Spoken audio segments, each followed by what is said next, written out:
प्यारे बच्चों, कक्षा 6 का हमारा कल जो टॉपिक चल रहा था पृथ्वी के प्रमुख परिमंडल, यह टॉपिक काफ़ी लंबा था, इसलिए इस पर 2 वीडियो हमें बनाने पड़े। आधा भाग हमने कल पढ़ लिया था। आज है महाद्वीप एशिया। यह विश्व का सबसे बड़ा महाद्वीप है। यह पृथ्वी के कुल क्षेत्रफल के 1/3 भाग में फैला हुआ है। यानी पृथ्वी का कुल क्षेत्रफल है, उसमें 33% भाग में केवल एशिया महाद्वीप है। यह महाद्वीप पूर्वी गोलार्ध में स्थित है और कर्क रेखा इस महाद्वीप से होकर गुजरती है। कौन सी रेखा? कर्क रेखा। एशिया के पश्चिम में यूराल पर्वत है, यूराल, जो इसे यूरोप से अलग करता है। यूरोप और एशिया मिलकर यूरेशिया कहलाते हैं। यूरोप एशिया के पश्चिम में स्थित है। यह 3 तरफ जल से घिरा हुआ महाद्वीप है। यूरोप महाद्वीप है जो 3 तरफ है, जो जल से घिरा हुआ है। अफ्रीका एशिया के बाद विश्व का दूसरा सबसे बड़ा महाद्वीप है, वो अफ्रीका महाद्वीप है। विषुवत या 0 डिग्री अक्षांश इसके मध्य से गुजरती है। कर्क, विषुवत व मकर तीनों रेखाएं विश्व का एकमात्र महाद्वीप है जिससे तीनों रेखाएं गुजरती है। कौन कौन सी? कर्क, विषुवत और मकर अफ्रीका महाद्वीप से गुजरती है। और विश्व की सबसे लंबी नदी नील नदी है, वो अफ्रीका से होकर गुजरती है। इसके बाद महाद्वीप आता है उत्तरी अमेरिका। उत्तरी अमेरिका विश्व का तीसरा बड़ा महाद्वीप है और पनामा स्थल संधि द्वारा यह उत्तरी अमेरिका महाद्वीप से दक्षिण अमेरिका आपस में क्या है? जुड़ा हुआ है। पनामा स्थल संधि है, स्थल संधि यानी स्थल का ऐसा भाग, संकड़ा भाग, जिससे 2 महाद्वीप आपस में जुड़े हुए हैं, जिसे पनामा स्थल संधि कहते हैं। यह 3 महासागरों से घिरा हुआ है। 3 महासागरों से घिरा हुआ कौन सा महाद्वीप है?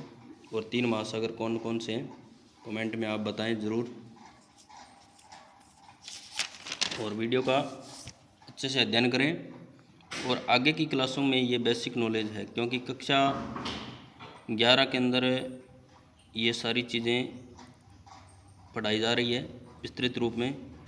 तो हम इसका जो आधार भाग होता है, यानी जो बेसिक इसकी जो चीज़ें होती है, वो हम यहाँ पर पढ़ रहे हैं। इसको आप अच्छे से अध्ययन करें तो आगे हम इनको भूलेंगे नहीं। अगर आपको इसके अंदर समस्या आ रही है पढ़ने में, समझने में, तो आप इसमें कमेंट करके बता सकते हैं, या व्यक्तिगत भी आप हमें सूचित करके बता सकते हैं कि ये चीज़ हमें इस प्रकार से समझ में नहीं आ रही।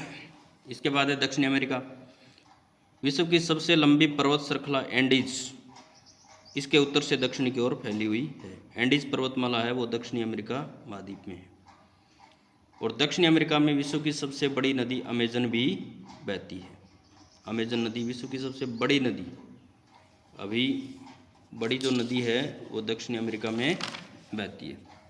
और हमने अभी जो विश्व की सबसे लंबी नदी की बात की थी, नील नदी, वो लंबी है, लंबाई उसकी ज़्यादा है, वो अफ्रीका में। और सबसे बड़ी नदी है वो अमेजन है, वो दक्षिण अमेरिका में बहती है। और संयुक्त राज्य अमेरिका है, वो उत्तरी अमेरिका महाद्वीप में स्थित है। इसके बाद है ऑस्ट्रेलिया। विश्व का सबसे छोटा महाद्वीप है ऑस्ट्रेलिया। इसे द्वीपीय महाद्वीप भी कहते हैं, क्योंकि यह चारों तरफ महासागरों से घिरा हुआ है, पानी से घिरा हुआ है। अंटार्कटिका दक्षिणी गोलार्ध में स्थित है। यह हमेशा बर्फ़ की मोटी परतों से ढका रहता है। यहाँ भारत के शोध संस्थान स्थित है, मैत्री और भारती। ये 2nd ग्रेड में प्रश्न आया हुआ है। मैत्री और भारती जो भारत के शोध संस्थान है, वो किस महाद्वीप पर स्थित है? अंटार्कटिका महाद्वीप में है। एक प्रश्न कांस्टेबल में ये भी पूछा गया है, भारत के अंटार्कटिका महाद्वीप में स्थित 2 शोध संस्थानों के नाम है, तो उसमें काफ़ी ऑप्शन में नाम दिए हुए, तो ये हमारा इसका उत्तर रहेगा मैत्री और भारती। इसको ज़रूर अच्छे से याद करना है। जलमंडल पृथ्वी को नीला ग्रह कहते हैं। ये हम पीछे वाले पाठ में पढ़ चुके हैं, क्योंकि 29% भाग में स्थल है और 71% पृथ्वी का जो भाग है वो जल से घिरा हुआ है। 71% भाग पर जल होने के कारण ये आसमान से नीला दिखाई देता है, इसलिए इसे नीला ग्रह भी कहते हैं। महासागर 5 महासागर है, प्रशांत, अटलांटिक, हिंद, दक्षिणी महासागर और आर्कटिक महासागर। प्रशांत महासागर, अटलांटिक महासागर, हिंद महासागर, दक्षिणी महासागर और आर्कटिक महासागर। प्रशांत महासागर है, ये सबसे बड़ा है और पृथ्वी का सबसे गहरा गर्त मेरियाना गर्त, जिसकी गहराई 11,022 मीटर है, वो भी प्रशांत महासागर में स्थित है। और इसकी प्रशांत महासागर की आकृति है वो वृत्ताकार आकृति है। और जो बच्चे कांस्टेबल की या चतुर्थ श्रेणी चपरासी की भर्ती की तैयारी करें, सेकंड ग्रेड की जो भी, तो नक्शे का बीएसटीसी के भी कुछ स्टूडेंट है तो नक्शे का अध्ययन आपको ज़रूर करना है। प्राथमिक रूप से राजस्थान का जो नया नक्शा आया है तो आप तैयारी नक्शे से करें तो इसके अंदर आपको ज़्यादा सफलता मिलने की संभावना है। इससे आपका पूरा कॉन्सेप्ट है वो क्लियर हो जाएगा, आपको पता चल जाएगा कि हम जैसे तेलंगाना की बात करें तो भारत के कौन सी दिशा में स्थित है, उड़ीसा की बात करें तो भारत के कौन सी दिशा में स्थित है, अगर हम जम्मू कश्मीर की बात कर रहे हैं, अफ़गानिस्तान की बात कर रहे हैं, तो हमें राजस्थान भारत प्लस विश्व का नक्शा बहुत मोस्ट इम्पोर्टेंट है, उसको हमें ज़रूर क्लियर करना है। इसके बाद आता है अटलांटिक महासागर, विश्व का दूसरा सबसे बड़ा महासागर है ये। पहला प्रशांत है, दूसरा अटलांटिक है। इसकी आकृति अंग्रेजी के एस अक्षर की है। तटरेखा अत्यधिक दंतुरित है यानी कटी फटी है, इसलिए पोताश्रय या पतन यानी बंदरगाह होते हुए ये आदर्श स्थिति वाला है और व्यापार की दृष्टि से सबसे व्यस्त महासागर है। कांस्टेबल भर्ती में ये प्रश्न आया हुआ है, व्यापार की दृष्टि से व्यस्त महासागर कौन सा है। इसके बाद है हिंद महासागर। ये पांचों महासागरों में एकमात्र महासागर ऐसा है जिसका नाम किसी देश के नाम पर है यानी भारत के नाम पर। और हिंद महासागर की जो आकृति है वो त्रिभुजाकार है यानी त्रिभुज के आकार की है। इसके बाद है दक्षिणी महासागर। अंटार्कटिका महाद्वीप को चारों ओर से ये दक्षिणी महासागर घेरता है। आर्कटिक महासागर उत्तर ध्रुव में ये स्थित है। यह प्रशांत महासागर से छिछले जल वाले एक संकरे भाग से जुड़ा हुआ है जिसे बेरिंग जल संधि कहा जाता है। यानी बेरिंग जल संधि का संबंध आर्कटिक और प्रशांत महासागर से है।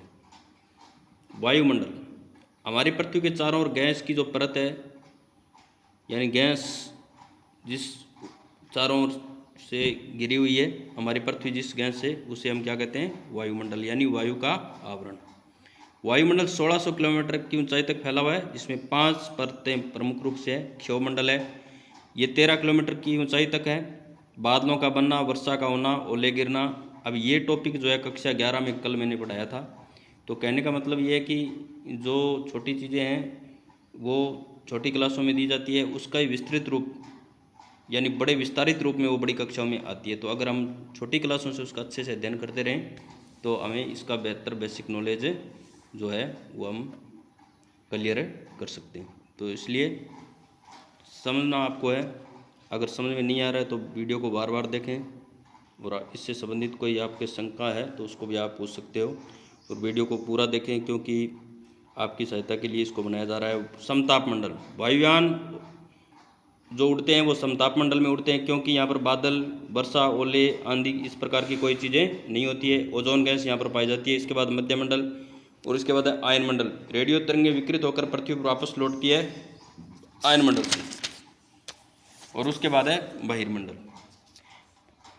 वायुमंडल में 78% नाइट्रोजन, ऑक्सीजन का प्रतिशत है 21 और 0.03% है कार्बन डाइऑक्साइड। और ये प्रश्न भी सेकंड ग्रेड में 2012 में पूछा हुआ है, जब मैंने पेपर दिया था उसमें आया था। कार्बन डाइऑक्साइड का प्रतिशत वातावरण में वायुमंडल में है 0.03% है। वायुमंडल का घनत्व समुद्री तल पर सबसे अधिक होता है, ऊपर की ओर जाने पर यह घटता है। गतिशील वायु को पवन कहा जाता है। जीवमंडल स्थल, जल तथा हवा के बीच का एक सीमित भाग है, यहाँ जीवन मौजूद है। और कार्बन डाइऑक्साइड की मात्रा में वृद्धि के कारण पृथ्वी के तापमान में वृद्धि हो रही है, इसे भूमंडलीय तापन और अंग्रेजी में अगर हम बोलें तो इसे ग्लोबल वार्मिंग कहा जाता है। ग्लोबल वार्मिंग है वो वर्तमान में पृथ्वी की बहुत बड़ी, संसार की, विश्व की सबसे बड़ी समस्या है कि पृथ्वी का तापमान बढ़ रहा है, जिससे क्या हो गए, बड़े बड़े ग्लेशियर है वो पिघलेंगे और बाढ़ आ सकती है। और समुद्र के तट पर जो बड़े बड़े शहर हैं उनके डूबने का खतरा मंडराया हुआ है। अच्छे से अध्ययन करें। टाइम टेबल, जो प्रतियोगी परीक्षाओं की तैयारी कर रहे हैं, बीएसटीसी, सेकंड ग्रेड कांस्टेबल चतुर्थ श्रेणी शिक्षक टाइम टेबल बना लें और नियमित रूप से 8-10 घंटे अध्ययन करें। बाकी जो कक्षाओं के स्टूडेंट हैं नियमित रूप से वीडियो को देखते रहें और ज़्यादा से ज़्यादा छात्रों को इससे जोड़ें ताकि हम अच्छा जो कॉन्सेप्ट है आपके लिए तैयार कर सकें। धन्यवाद।